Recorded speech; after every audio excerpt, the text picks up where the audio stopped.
Wonderful. So we'll get started. I'm going to first hand it off to Brad Rawson, Director of Mobility, to get us started. Good evening, everybody. Welcome to the City of Somerville's first community meeting on a citywide bicycle network plan. My name is Brad Rawson. I'm a Somerville resident, and I serve our incredible community as Director of Mobility in the Mayor's office. On behalf of Mayor Joe Curtatone and on behalf of Mayor-elect Katiana Ballantyne, I'm delighted to wish you season's greetings, to wish you and your families the best during this holiday season. And I hope that everybody's safe in your world. Thanks for everything that you've done to keep our community safe and civil during the terrible disruption and the awful trauma of the COVID-19 pandemic. Tonight, you'll be hearing from our city staff and our terrific consultant team at Street Plans, led by Mike Lyden and Tony Garcia in New York City and in Miami, Florida. And Mike and Tony are global leaders in community-driven planning processes focused on making sure that communities can achieve their goals for sustainable, safe, and equitable mobility. Our wonderful project manager, Viola Augustine from the City of Somerville, will be leading this presentation on the city side, and our incredible outreach and engagement coordinator, Kate White, will be serving in various technical capacities and roles. So we look forward to engaging you over the course of the next year.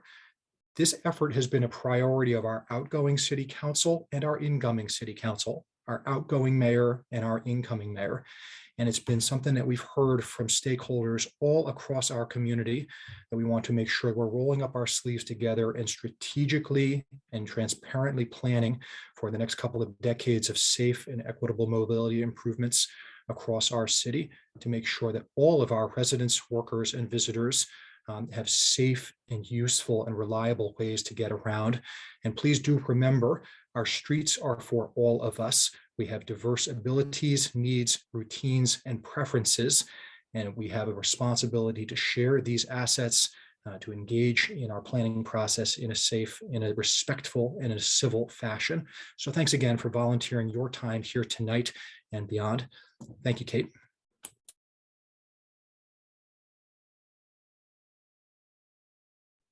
Thank you so much, Brad. So welcome, everyone. I'm going to walk us through some Zoom instructions for this Zoom meeting that we're in this evening, and then I'll hand it over to my team member, Viola, to get us started on the presentation. So all of you are joining this meeting with muted microphones. If you haven't already done so, please rename yourself to include your first and last name. This will be especially helpful as we get to the breakout sessions later in the meeting.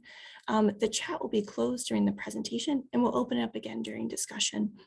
And there'll be an opportunity to speak your questions or comments during Q&A, as well as in our breakout sessions. To participate in the Q&A, we'd love for you to use the raise hand function. You can find this either in your reactions button in your toolbar, and a window will pop up and you can press the raise hand function or button. In some Zoom versions, you might find it either directly in your toolbar or through your participants window. And when we get to that Q&A, we'll call on you when it's your turn to unmute your microphone. And if you're joining us by phone this evening, you can press *9 to raise your hand. If you have any technical difficulties, please don't hesitate to reach out to myself, Kate White, via email at kwhite@somervillema.gov or by phone at 617-366-7293. And just a reminder for everyone, this meeting is recorded and will be shared to everyone who's registered and attended after the meeting and put onto the project website. So with that, I hand it over to Viola Augustine to get us started.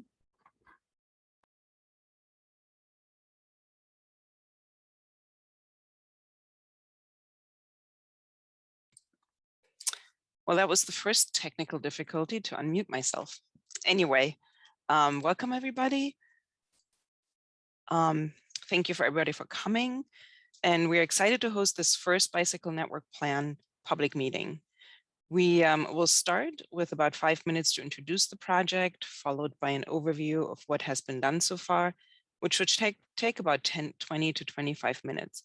And it will include a few minutes where we will respond to questions from you, as Kate had just described. At that point, we will open the chat and you can type in. And at about 6:30, we will break into smaller groups, the breakout rooms, and we're looking forward to hearing from you in that smaller setting. We allowed up to 45 minutes for this with a 10 to 50-minute wrap up afterwards. We know this plan is eagerly awaited by many in the city, including city staff. And however, what is it about and how are we going to get there? So we will get there with a collaboration of all of you, our consultant team, and city staff. And Brad has already introduced Street Plans. It's a planning and design firm operating out of New York and Miami. And they have worked with other municipalities on similar plans, such as the Bicycle Master Plan in Jersey City and the Walk Bike Master Plan in Burlington. They are also no stranger to the city of Somerville. They have participated, for example, in the Davis Square Neighborhood Plan. So we're really excited to be working with Mike Leiden and Rachel Abetsky from the New York office. Rachel unfortunately couldn't be here tonight, but Tony's here in support. And from the city, the 3 staff members from the Office of Strategic Planning Mobility Division will lead the bicycle network plan project. As Brad had myself as the project manager, Justin Schreiber will be supporting us, and Kate White, who you already met, as our community outreach person. Like all our projects, the bicycle network plan will be guided by our strategic plans and city policies. In particular, we are mindful of the goal to achieve 75% of non-car commutes by 2040, reduce miles traveled by car, and therefore prioritize walking, biking, and transit use. To get to these goals, we need to prioritize safety for our vulnerable road users of all ages and abilities.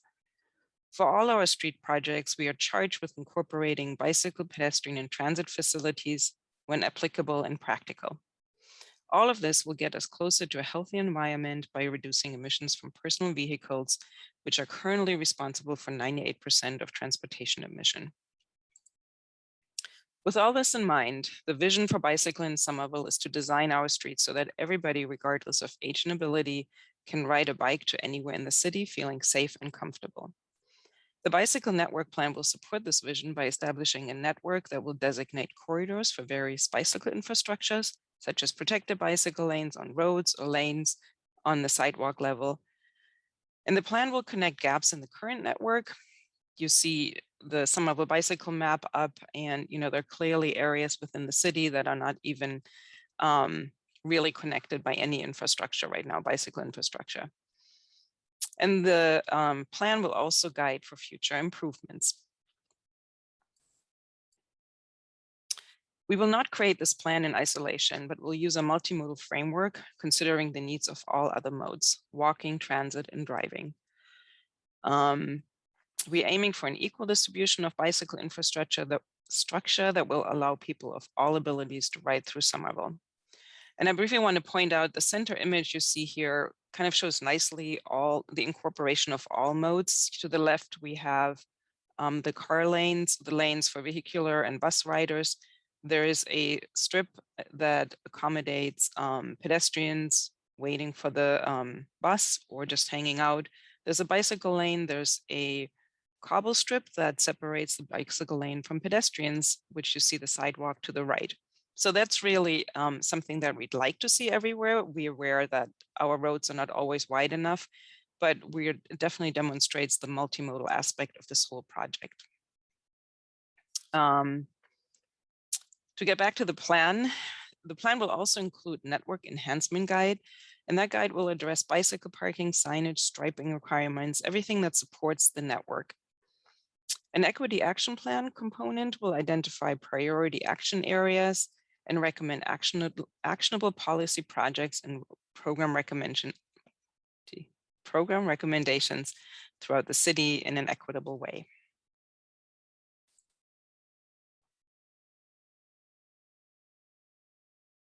And now my computer froze. Here we come to the next. As identified in our Vision Zero plan, we will be mindful of the needs of our communities of concern. Areas that are defined as such have a larger population of people with fewer travel mode choices and see a higher risk of traffic fatalities and serious injuries. And we used environmental justice population data from the 2010 census to identify these areas. While people throughout Somerville faces challenges of limited transportation choices and safety concerns, The area identified as communities of concern indicated in yellow-green on the map have a higher concentration of them. And we will take that into consideration when laying out the network and connectivity and where we prioritize bicycle infrastructure. Early in 2021, we did a soft start of the bicycle network plan. We engaged street plans to start collecting existing conditions, in particular to look at our crash data and bike count analysis. And some might remember the bike talk in June where Mike Leiden presented the results and discussed what Somerville can learn from other municipalities that have created bicycle plans. Street plans also helped us to work out the scope of the bicycle network plan, the content and needed resources, both in people hours and fees. One big aspect of creating a viable network plan is to hear from you. And we plan a list of engagement options. Some of you already participated in the Handlebar Surveys this fall, and these are guided bicycle tours with dedicated stops where all riders are asked to fill out a survey evaluating the streets for riding comfort and safety. And we will cover these in more details shortly.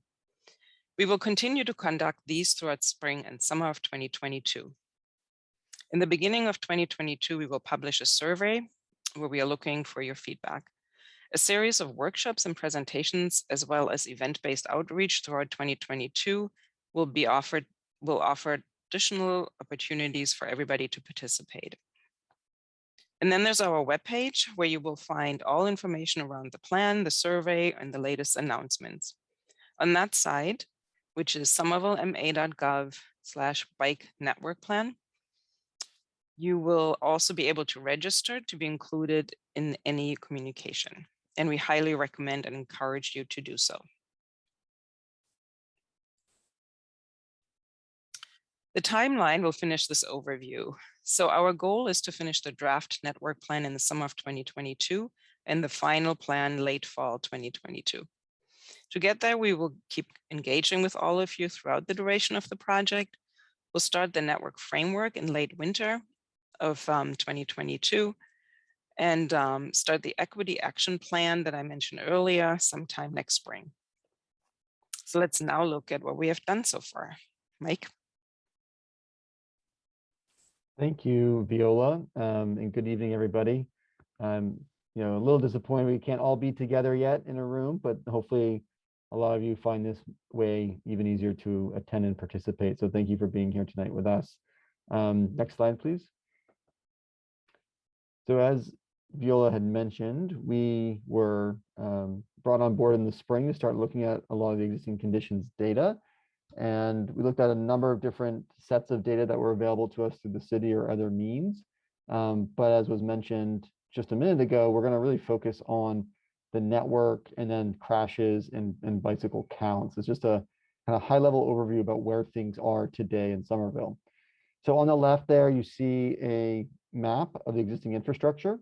You can see how it's distributed in the upper right there with those different bullet points. So overall, there's about 23 miles of bikeways that are currently available in the city. And that dashed blue line, which should be very exciting to everybody on the call tonight, that is the extension of the community path that'll be opening alongside the green line extension, which is coming soon. So you're about to get a very large extension and really, really wonderful spine for travel on the community path coming soon.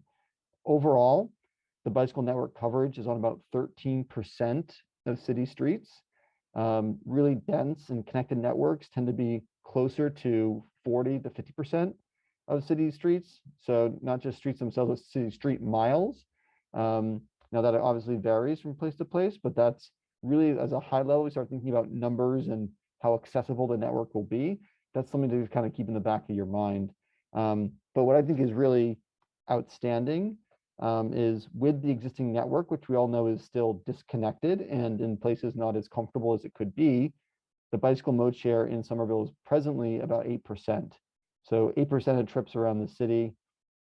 Actually, I should just clarify that 8% of journey to work trips, which I'm sure have changed a bit in the last year and a half, but in any event, that's a very high number for a US city. The average nationwide is about 1%. So there's a good baseline from which we're starting. And we think we can increase that mode share a lot to help the city achieve its safety and environmental goals and inclusion and access goals. So we're really excited about working with you all in this plan and think we've got a really strong place to start from. Next slide, please.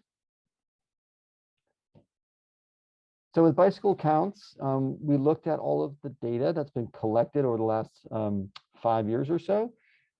These are counts that are done on an annual basis with both city staff and probably several of you on the call tonight as volunteers, and we thank you for that.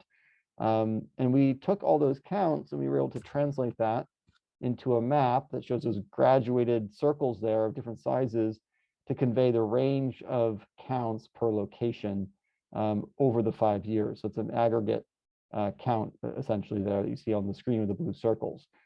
And what obviously jumps out very immediately is all the large circles in the southern part of the city. That's where the network is the most developed. It's where you have some of the most intensive commercial destinations between Union Square, Somerville Ave, on up into Davis Square, and you've got some flatter topography for riding. So those factors and likely more contribute to higher ridership in the southern part of the city. We do think very strongly that as we start to connect north and south, which is the weakest part of the network right now, if you look at the green lines on the map, there's a very, very large opportunity for us to increase not just connectivity, but ridership overall. And we'll see those counts change, year on year as new infrastructure is developed. And again, particularly in the communities of concern areas, which is also represented by a lot of the city that's not connected currently, and those north-south connections, which are challenging with topography and other reasons, but are certainly things we'll be looking at very, very closely. And then, of course, the community path extension, again, serves as a really amazing trunk line, moving people east and west through the city. So we're really excited to hook into that with new connections in the future. Next slide. So, we also took a look at the crashes from 2015 to 2020 with the available data.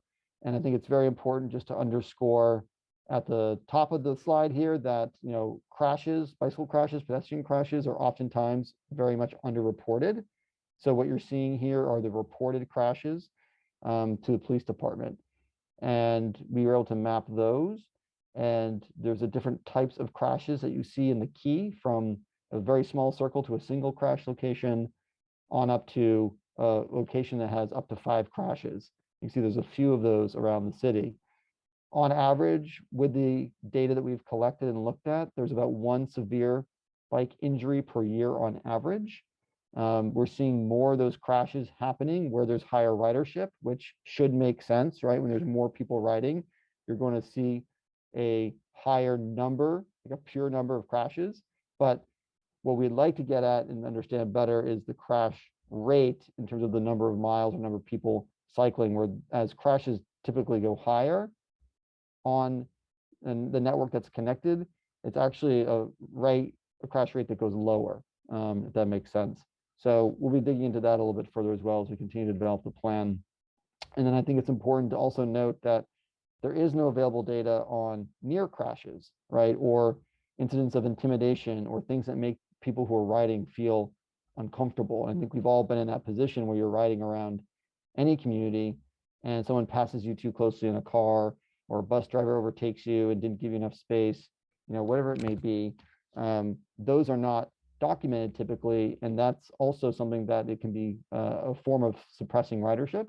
So if someone goes out for the first time on a blue bike, has a bad experience, they may not go out on their bike again. And so really at the core of this plan and our approach is going to be safety and making people feel comfortable using their bikes on the streets of Somerville. Next slide. So with the data, we just pulled out, for the purposes of this presentation and summarizing the work done to date, the top 15 streets that have experienced the most crashes per mile and per mile per year. And we're able to then develop a 5-year crash rate on a per mile basis. And so again, Somerville Ave, a very, very popular and highly ridden corridor, rises to the top with the most crashes. But we also see other streets without good infrastructure which are highly desirable routes based on what they connect to, such as Elm Street, such as Highland Avenue, as really streets that have a higher number of crashes, right? So it starts to indicate to us from a safety perspective how things can be improved or where they should be improved and perhaps prioritized. And even we'll be looking at existing segments, existing bike infrastructure that exists, and see if we can find ways to improve that experience both along different segments, but also at the intersections where the majority of crashes occur. So intersection treatments will be very, very important as we continue to develop the network around the city. And I know it's hard to squint and see all those numbers, so don't worry, this plan will be uploaded onto the project website, or this presentation, I should say, will be uploaded to the website, so you can dig into this when you have more time to look at the images on the screen. Next.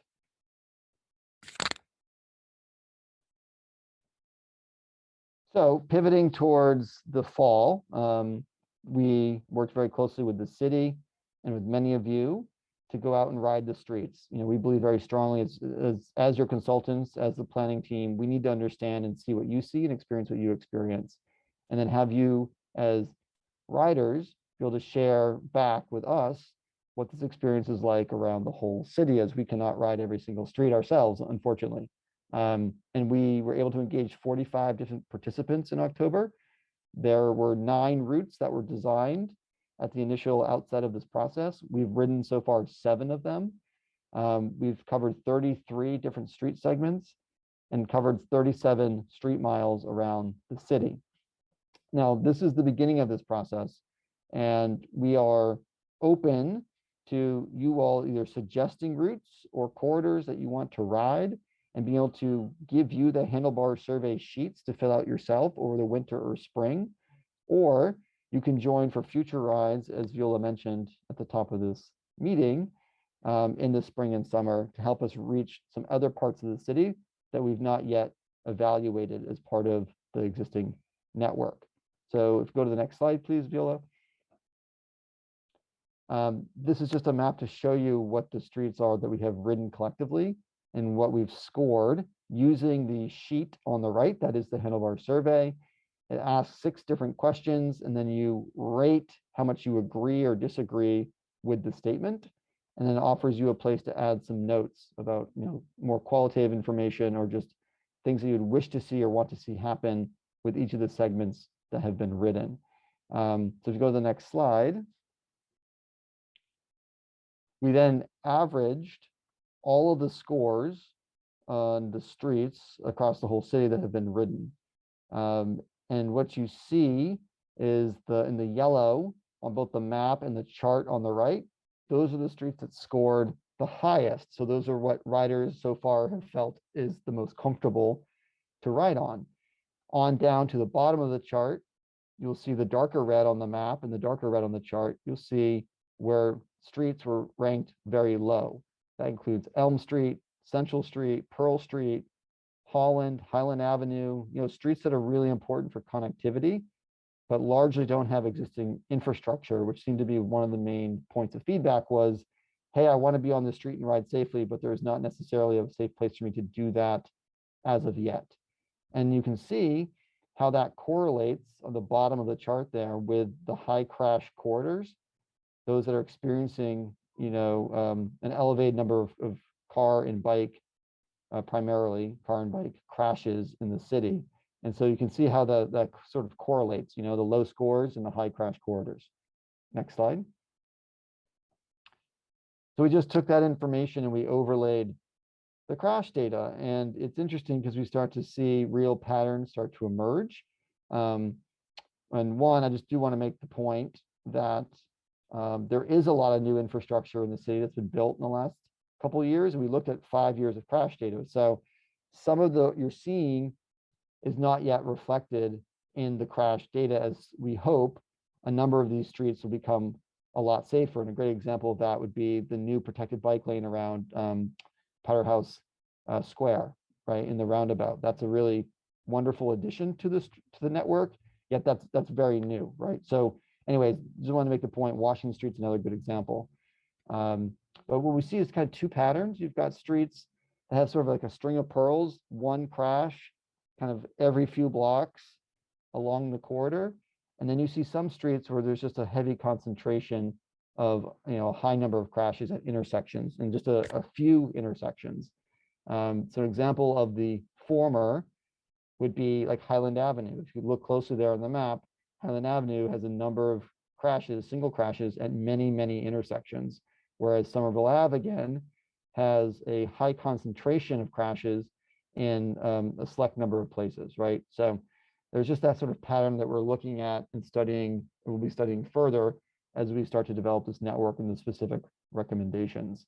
And then finally, again, to underscore the point that streets like Highland, Holland, Elm, Central, these are all highly traveled and or desirable routes because of their connectivity. And they've been rated very poorly by participants in the Handlebar survey. Now we know that's a cross section of 45 people in the community. We look forward to a lot more rides and a lot more input, but we feel like it's a pretty good starting point in just kind of understanding what the existing conditions are for cycling across Somerville. Next slide. So I'm going to turn it over to Justin, who's going to open it up for some questions here before we move on to the more participatory part of the program tonight. Thank you. Thanks, Mike. So we're going to open it up just briefly now to capture any questions or clarifications. We're just going to open the chat this time to make it efficient, and really just looking for questions about what we just presented, what questions about the process or any of the data. We're going to get into breakout rooms in just a minute, and there'll be a lot of space for more detailed conversations. But if anyone has just a question or a clarification about what they just saw or wants to see something again really quickly, please send that in through the chat, and I will try to direct it to the right person. All right. Viola, first question here, or maybe actually this is Kate. How do we participate in the Handlebar surveys? How do we get the surveys so we can participate? Apologies.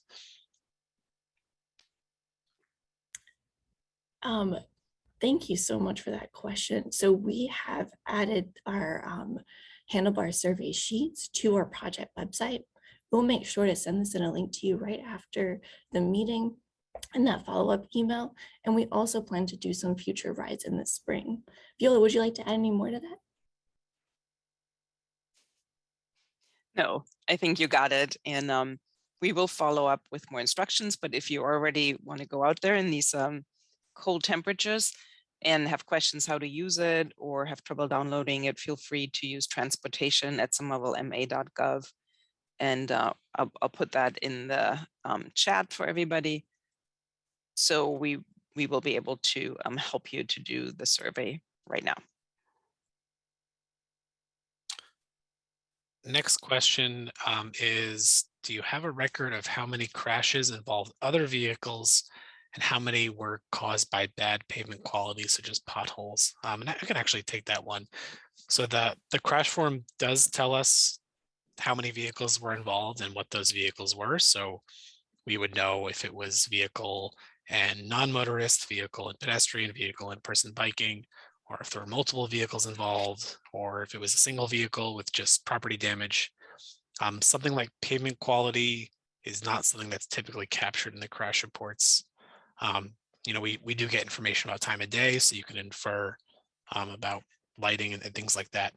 But I think we have most of the information, but what we don't have is sort of the bad pavement quality question. Next question.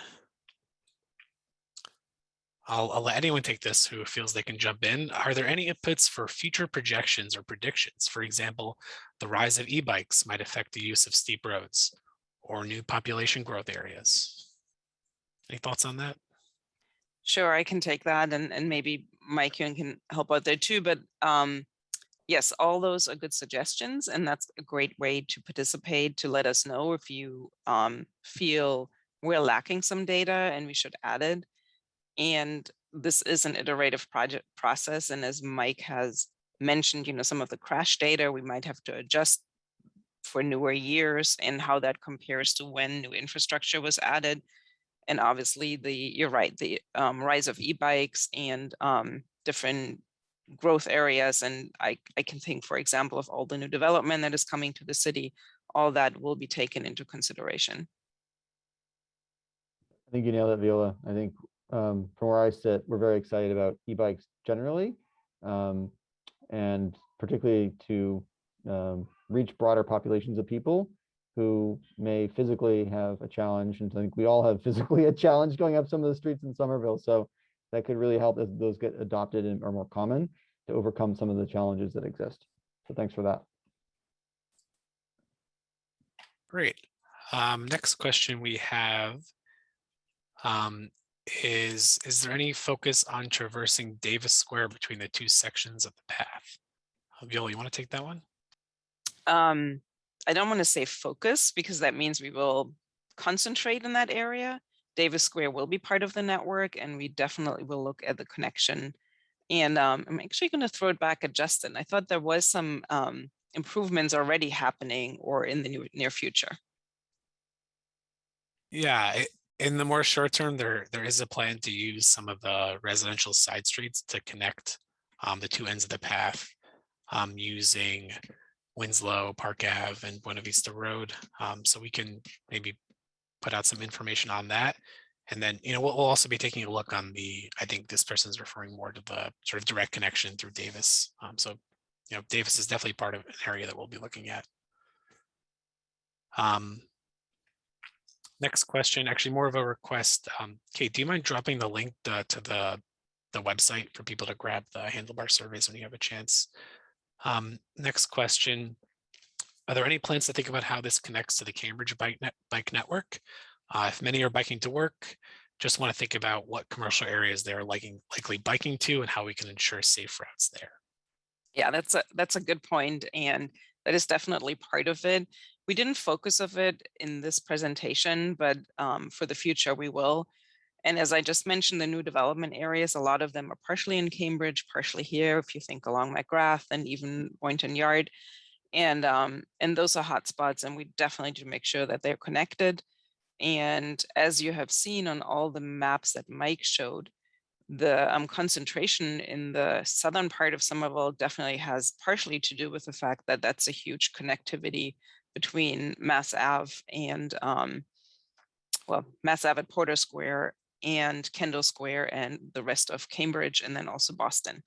Having commuted on that many times myself, I know that can get really busy. But yes, we will take that into consideration.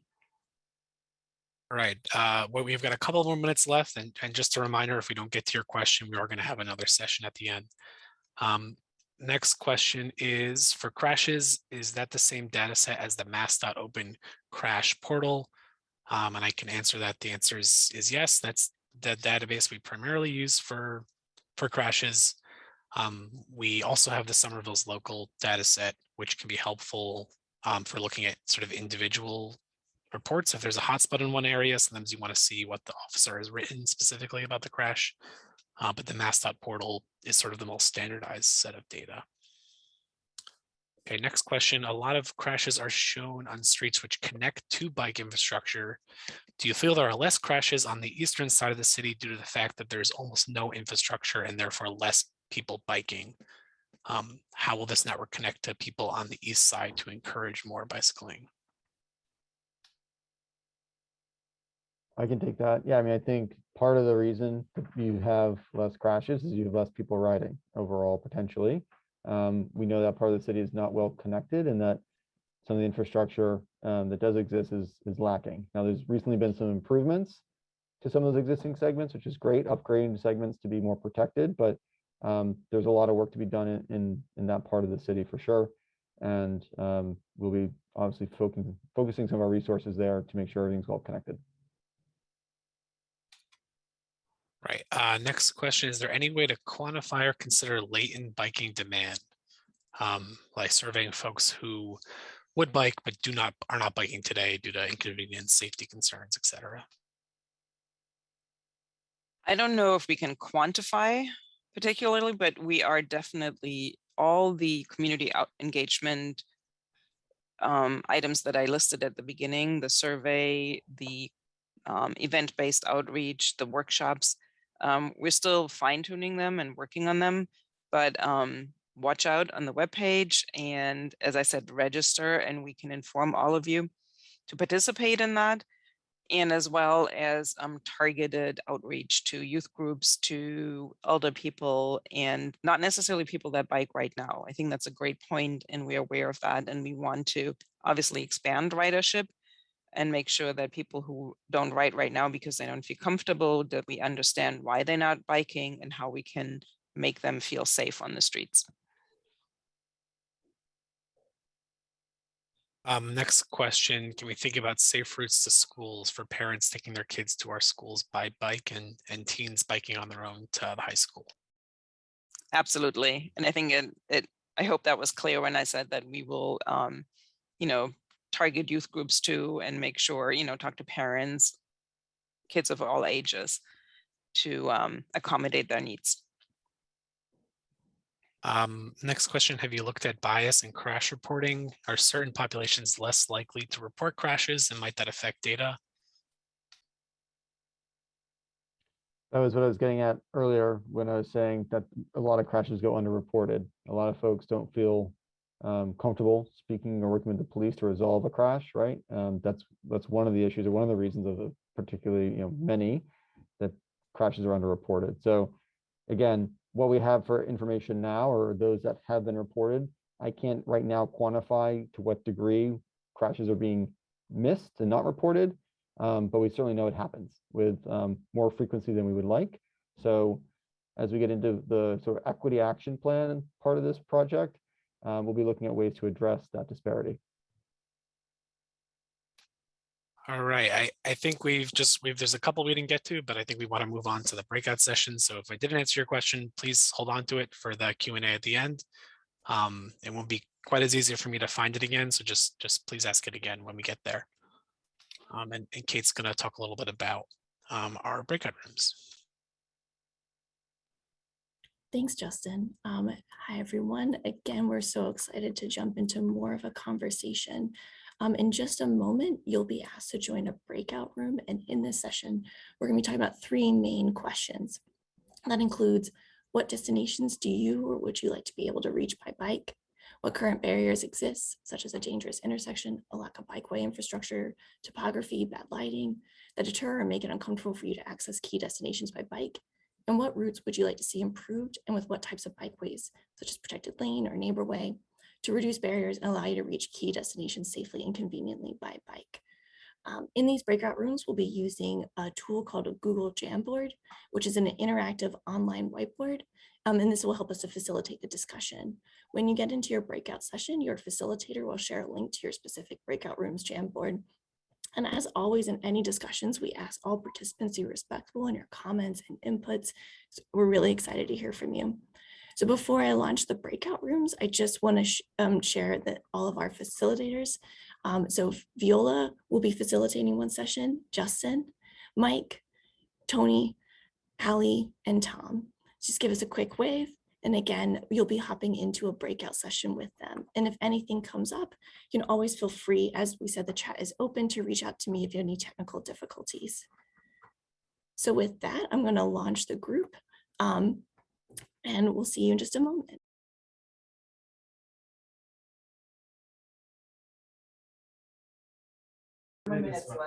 Thank you, those who are joining us back in the main session. We're just going to give folks a moment as they come back in, and then we'll get started on Q&A.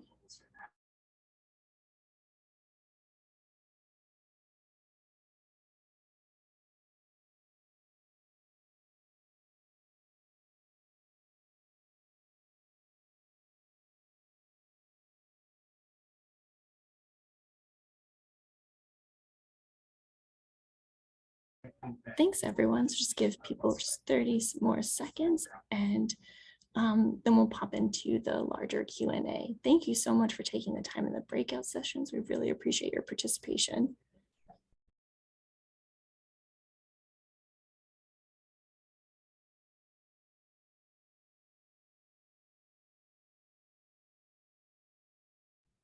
Okay, I think we have everyone back. So Viola, do you want to share your screen again? Yes, give me a second, because now I have all these windows open. As Viola's getting ready to share her screen, we're going to be having the facilitators just give a quick 1-minute update on what we heard in some of the breakout sessions. So I'm going to go in the order of the breakout rooms. And so Viola, do you want to start us off with a quick 1-minute highlight of what you all talked about? Yeah, obviously there was a lot of stickers, and thank you for everybody. And I think for the destinations, no surprise, there were lots of the hubs, the squares, and areas for shopping. Market Basket came up. And then as far as what feels safe or not, a lot of it was, sorry, I lost my note sheet here, but give me a second here. So it ranged from wayfinding to transitions that are hard, lack of complete infrastructure like on Elm Street and Highland, and wayfinding came up a few times, even in the following, what kind of improvements, obviously, besides the protected lanes on some streets, but really it would help to know where slow streets are and where bike infrastructure is, would really improve and would help with the facilitate bicycling. Thanks, Viola. Justin, do you want to share a little bit about what Breakout Room 2 talked about? Sure. So we also heard a lot about sort of the connections between squares. A lot of folks mentioned getting to City Hall and Somerville High School. The north-south routes came up a lot as well as terms of places that needed safe routes. In terms of barriers, concerns about aggressive driver behavior, Highland Ave, again, coming up again, sort of Highland Ave, and then another one was the Broadway Holland Elm corridor. A couple folks mentioned the underpasses, so getting under 93 being a barrier to connect over to Assembly and back. One person actually thought the new Cedar Street felt less safe because it's so narrow. And then lastly, just on the what routes we wanted to see improve, we were seeing a lot of support for protected bike lanes, also for neighborways using traffic calming techniques, mentions of shared spaces like winners being desirable if we could figure out how to make that happen as well. Thanks, Justin. Mike, you want to tell us a little bit about your breakout session? Sure. I think my group, it was full of people who bike pretty much everywhere, it seems. So there's a little bit less talk about very specific destinations, just making it more comfortable everywhere. But certainly Assembly Square came up, the main library came up, some access to transit came up, but primarily we moved pretty quickly into the conversation around barriers, of which, yeah, the highways for sure create barriers. I think we talked about just lack of wayfinding as well, just signage, and that's particularly important for new riders or for visitors, just to know how to get around, given that the street grid can be a bit quirky. And we also talked about some policy and political barriers, just the trade-offs that have to be made between parking and bike infrastructure when you've got narrow right-of-ways. Talked about driver education being a challenge, blocked bike lanes, and the enforcement of bike lanes being blocked, as well as things like the increase of deliveries, providing some barriers and challenges to getting around the city by bike. There's many more than that, but then moving on to the desire for new infrastructure, we had folks drawing all over the map, which is great. So I'm not going to name any specific corridor, but there were a lot of little sections as well as some of the main corridors that you would expect. And I think one of the main points that I just took away at the end was, there's a lot of little challenges or opportunities if you know the street network really well, and those who cycle the city certainly do, and would have very clear recommendations on, once we get down to the point of making network selection, on what's going to work and what's not going to work based on that experience, which is really important. And then, of course, prioritizing some of those north-south connections that came up as well as being pretty critical. So I didn't capture what everyone said, but certainly we've got great notes to dig into that deeper. So thanks to my group. Thanks. Next, Tony, do you want to tell us a little bit about your session? Sure. We had actually a good group of a mixture of experienced cyclists and casual cyclists. So there was that really gave us a nice cross section of opinions but there was a lot of consensus actually in terms of destinations. It's a lot of the same things that we just said. The squares, Assembly Square, also going to Boston was mentioned several times. Across the different slides. And then in terms of, let me see, Union Square, Gilman Square, Mass Ave to Arlington Center, and then the barriers, a lot of the same things that were talked about, the expressways, getting to Assembly Square in particular, also just the pavement condition as a general barrier. That was, discussed a lot about just as low-hanging fruit, repaving and fixing on Highland, for example. Lenny says Highland Avenue is in bad taste. It's teeth shattering. Going north-south in general is a challenge. Topography and calibrating the facility type to the topography so that it's not, Sharrows going uphill on a wide street like Medford. And then in terms of the routes, they're all over, I think.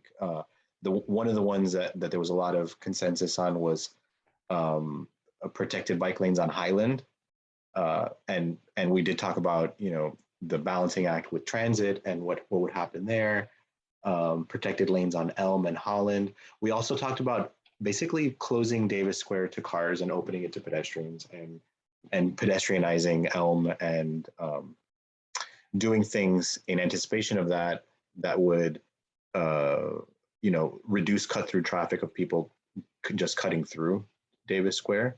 And I gave a big shout out to our city staff for doing a lot during COVID. I think the community wants to see more and thinks we can do more, especially for Davis Square.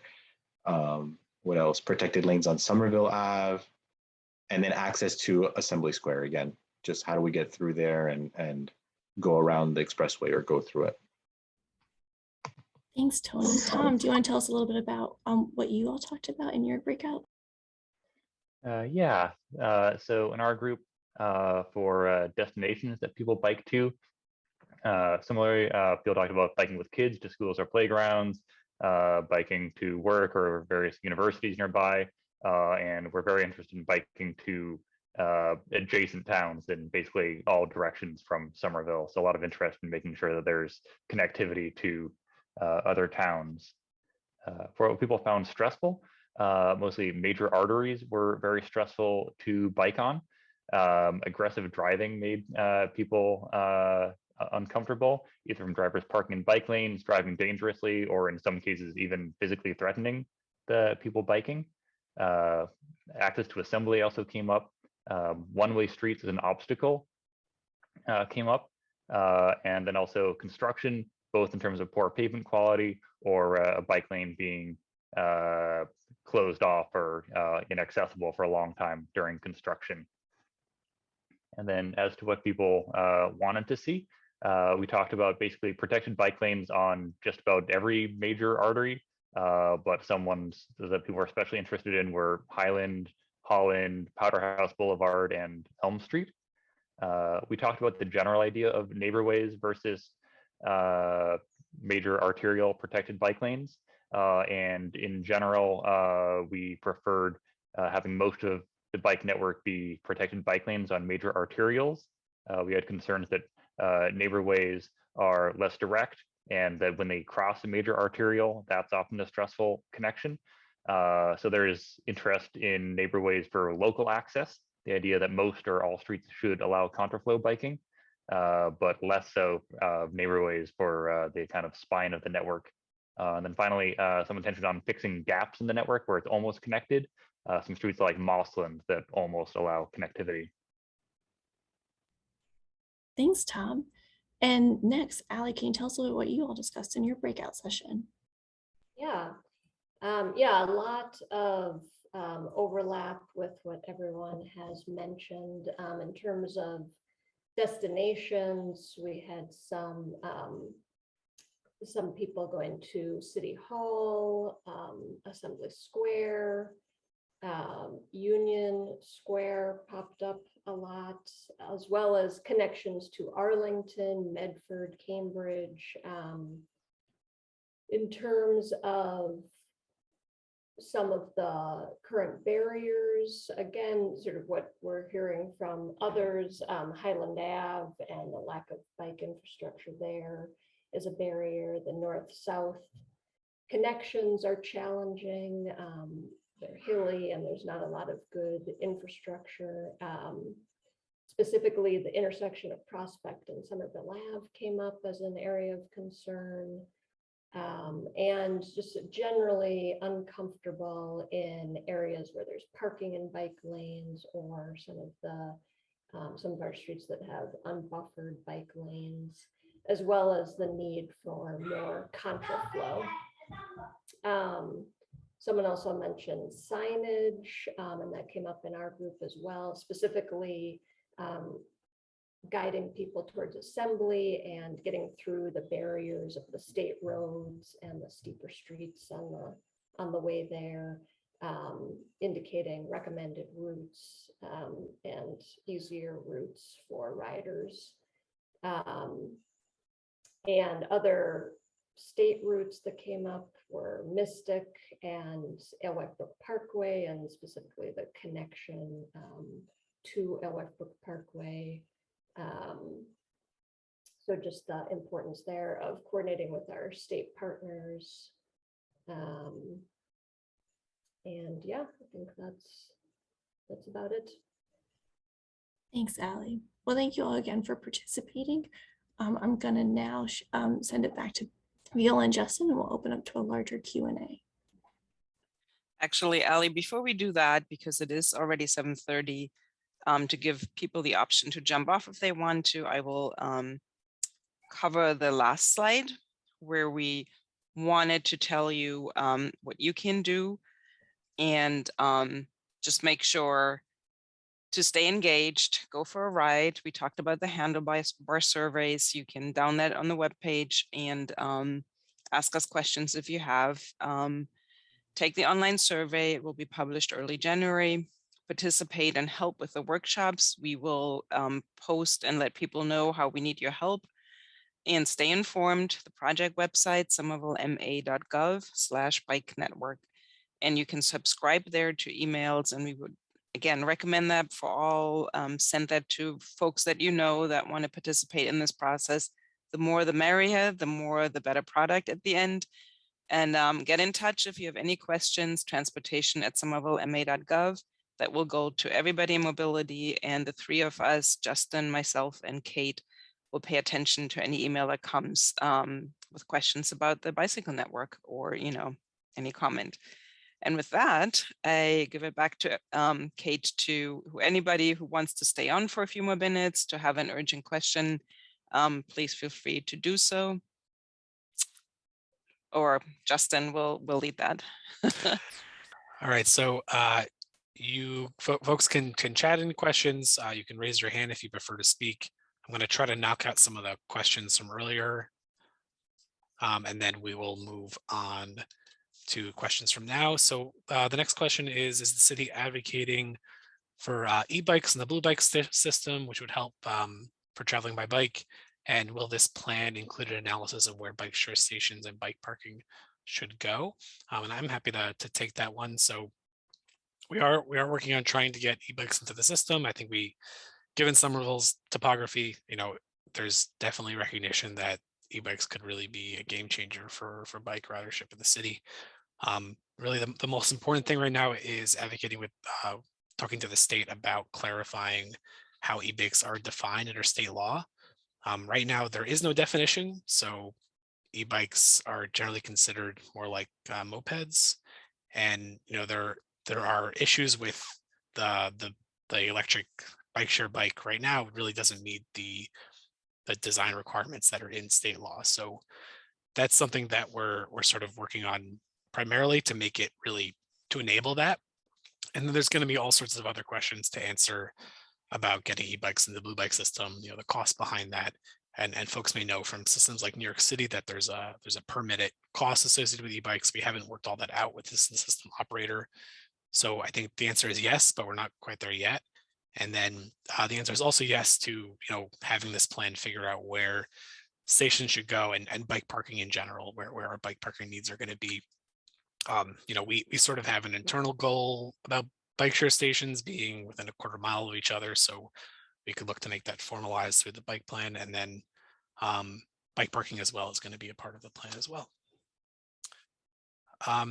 Next question is, will the city be looking at other data, not just crash data, to determine how best to create a connected network, like elevation change, traffic volume, traffic speeds? You probably saw me nod, hopefully. And yes, of course. I mean, crash data was mentioned here because that was one of the first things we looked at. But all the above and everything we have previously discussed will be taken into consideration to create this connected network. Next question is talking about how dealing with sort of anger from folks maybe using other modes of transportation, and wondering if, is that going to be part of this as a bike safety initiative, or are there things we can do to try and sort of lower the temperature on our streets? I can start with that, and I don't think there is an answer that any of us have. That is a huge issue that I think all have. I don't want to exclude bicycle riders in it. Obviously, drivers are the ones that cause the most harm, and so they should be first addressed. And I believe, and I'm again going to throw it back to Justin, who I know amongst, or Ali maybe, about the Vision Zero plan. I think there are some elements of the Vision Zero plan that have an educational element, and we will definitely, as part of that, address it. Ali, I don't know if you want to add. Yeah, I mean, I think that's where my mind went to in terms of education. And someone put in the chat, or Elaine put in the chat, a pamphlet for drivers about bicycle safety. And for Vision Zero, we are actually planning, different mailings, to citywide mailings to sort of educate people or promote safety, no matter what mode you're on, and just communicate some of the issues around crashes and the importance of being safe and respectful on our streets. So that's all part of that. Great. So there's just a couple more chat questions, and then we see we've got a raised hand as well. Next question, and I'm happy to take this one myself, asking about targeted enforcement for people using their vehicles to block bike lanes. Does the city do targeted enforcement? And the answer is yes, and we know this is an issue. I think one of the best suggestions that we have is for people to use either the 311 app, or tagging Somerville 311 on Twitter, or just calling in to the 311 number. That can help direct enforcement activities, and even if it doesn't lead directly to an enforcement activity, it helps us create data, and we can see hotspots where people are reporting these bike lane blockages, and folks may know the 311 is interactive on this, and when there's a Twitter thread going with a sort of a bike lane blockage, they'll update you and they'll let you know that how many vehicles were tagged or asked to move their vehicle. So I think the answer is yes, although we know that that's an ongoing issue. So just 1 second. I don't think we have any other questions right now. Oh, I see one there. Many of these initiatives are long-term ones. What are some more immediate actions that will be taken to make the road safer? Quick builds, light timing changes, intersection improvements? I can start on that. And I think within mobility, we've had a really busy year, and those quick builds are a huge part of our repertoire to, improve safety on our streets and for bicyclists as well. And so yes, the network plan is part of a longer time strategy, and we're not going to stop doing anything in the meantime. A lot of quick build and long-term improvements are with other projects in the city. But the quick builds in particular that we did this year is, for example, we added a lot of flex posts to create protected bike lanes. There's the whole shoreline is it 10 Hills? Yeah. And then we added the flex post under the underpass in Washington, although I might have my timing wrong. We have the whole Wellington Bridge where Ally worked really hard to get us protected bicycle lanes across there. So there's been tons of stuff. We just recently, as most of you probably know, added all the speed humps in some of the residential areas. So we're busy, and again, welcome any input and feedback on those, and we'll continue that in the upcoming year. Great. Yeah, and I just add that, we've got a lot of projects going on, but this project is really about taking a more sort of comprehensive and big picture look, and so that when all those other projects come up, that we have a guide for what needs to be done. I see a raised hand, Stephen Mackey. You should be able to unmute yourself now if you'd like to ask your question. Thank you very much. It's in regard to the community, the general community reaction, and what might be done differently. The chamber was involved with the bicycle initiative when it originated, mainly around the community path. Things have gotten more difficult lately in terms of aligning with being in allegiance with the bicycle agenda, because the bicycle agenda is getting served by a growing staff. Justin pointed out at the traffic board hearing the other night that the mobility division doesn't serve the traffic commission, doesn't staff the traffic commission. The mobility division, in fact, staffs the bicycle committee. It staffs the bicycle committee. It's on the letterhead. And it's at every meeting. And you have the mobility division heading up the breakout sessions here. And the issue isn't on the other side having an automobile division or an automobile committee. We're not interested in that. What the problem is that you're dealing, and what you're denying is the people along the storefront economy and the church going world, in the senior world. It's not about bicycles and cars. It is about lanes and the people in the lanes and the people on the sidewalk that are going to work, that are working, that are shopping, that own the properties.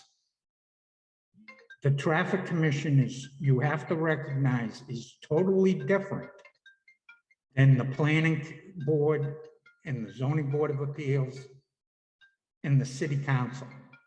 They have public hearings. Your traffic commission is not required to have public hearings. You are putting all of this through a loophole in terms of democracy. The traffic commission was created in 1978 and did not anticipate these sweeping changes. They were good. They all need to happen eventually. But the problem you have as a generally worldly and well-educated interest group is you're denying the people who come from lower on the wage scale and lower on the education scale. And in terms of the people that are coming here with their Stevie, could I ask you to wrap it up? I'll finish up in 30 seconds. Okay. In terms of the people coming here with the planning degree, is you're making a classic planning mistake.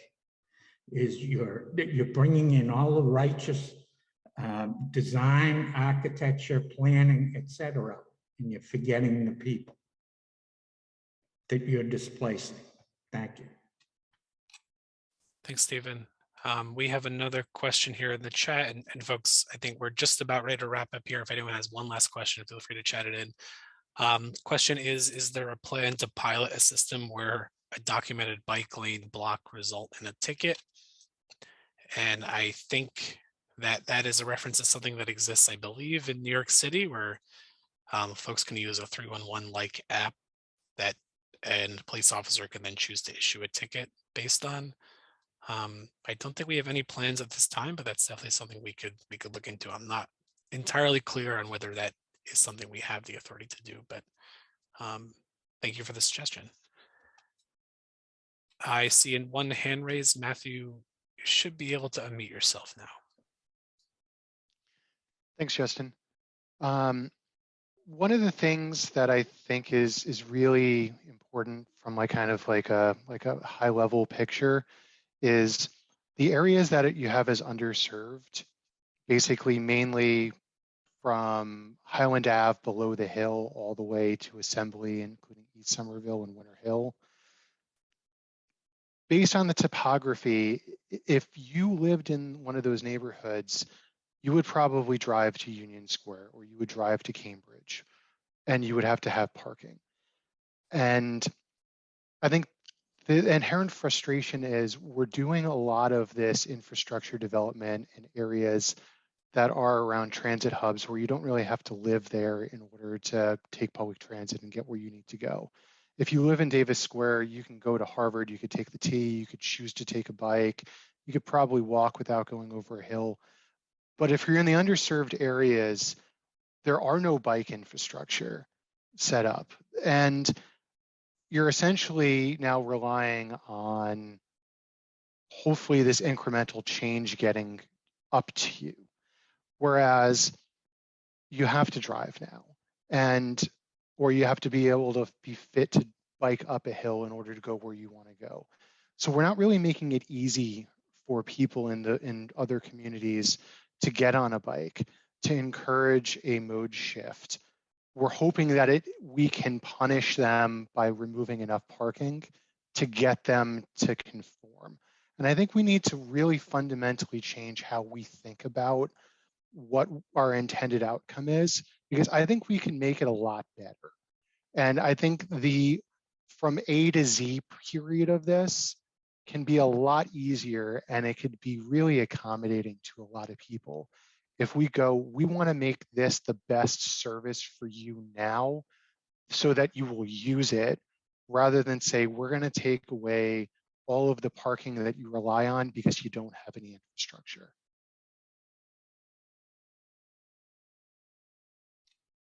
Great, thank you for your comments. It looks like we have exhausted raised hands and questions. And I think with that, we'll close the meeting. So thank you all so much for joining us tonight. Any final words, Viola? No, a big thank you to everybody showing up so late in the year after so many other public meetings. We certainly feel it. We are euphoric that you were here. We're really excited for 2022 to work with street plans and all of you to get to a plan that hopefully addresses lots of the things that we have discussed today. And yeah, as I keep saying, please stay engaged and we'll look forward to 2022. And I just want to add that we'll make sure to send out all the links that we shared in the session today, as well as all the Handlebar Survey ride sheets, and get you subscribed for upcoming opportunities to engage in the plan.